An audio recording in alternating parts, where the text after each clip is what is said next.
Graziano Cecchini frappe de nouveau la cité de Rome après l'incident de la fontaine de Trévi aux eaux rouges. Nous pouvons présentement voir des images datant du 19 octobre 2007 où Cecchini a renversé un puissant colorant à base d'aniline dans la fontaine, teintant l'eau d'une couleur rouge vif. Ce scandale, considéré par beaucoup comme étant un acte sévère de vandalisme, fut revendiqué par un groupe se faisant appeler l'avant-garde futuriste. Par contre, plusieurs personnes ont commencé à considérer l'acte comme étant l'œuvre d'un génie. La fontaine fut plus tard nettoyée avec aisance. Cette fois-ci, ce furent 500 000 petites balles de plastique de diverses couleurs qui dévalèrent les marches de la Piazza di Spagna menant à la Trinità dei Monti.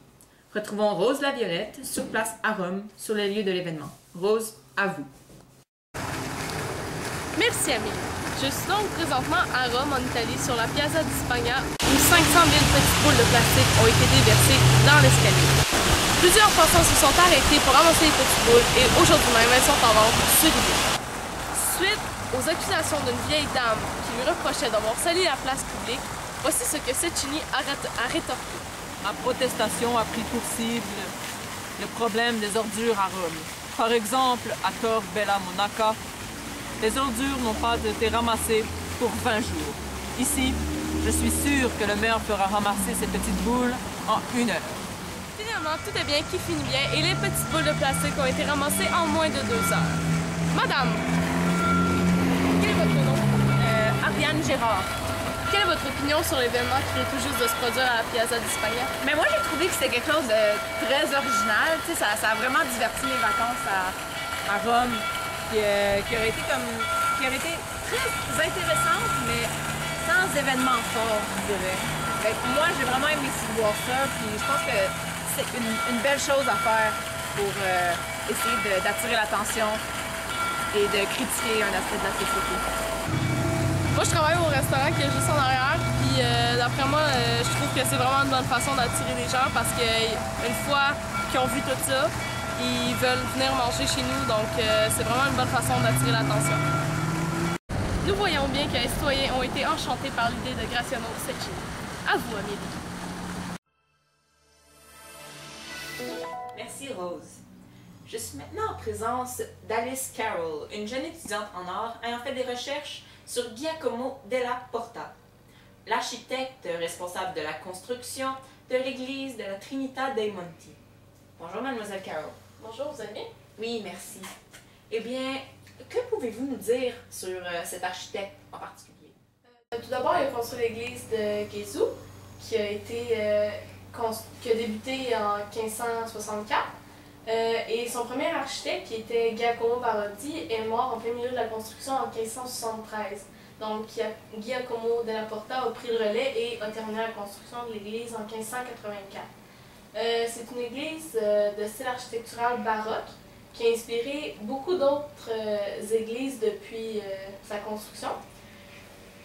Et c'est à peu près ça pour cette église-là. Il en a construit d'autres, bien entendu, mais... A-t-il construit d'autres églises dans le même genre? Il a construit ensuite l'église de Santa Maria dei Monti, qui a un petit peu chevauché la construction de l'église de Gesù, car elle a commencé à être construite en 1580, alors qu'on avait trouvé une image dite miraculeuse, parce qu'on avait découvert dans les ruines d'une ancienne église. Et depuis que l'église de Santa Maria est construite, on a décidé de placer la copie de cette image-là sur l'autel de l'église Santa Maria, comme ça tout le monde peut aller la voir.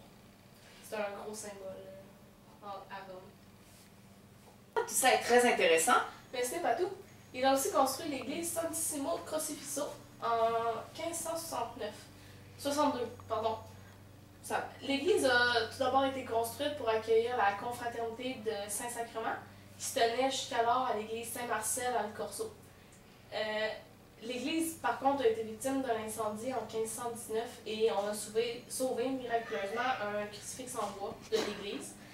Et plusieurs années après l'accord du pape Clément VII en 1526, la construction de la nouvelle église, qui a été nommée Santissimo Crocifisso à cause du crucifix, a été entrepris en 1562 et s'est terminé en 1568.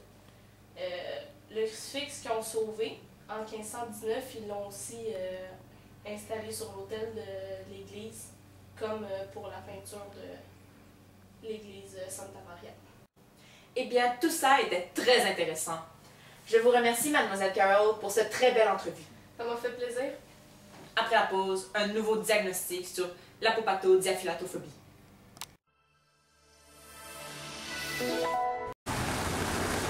Beaucoup de personnes se sont arrêtées pour ramasser les petites boules et aujourd'hui même, elles sont en vente sur eBay.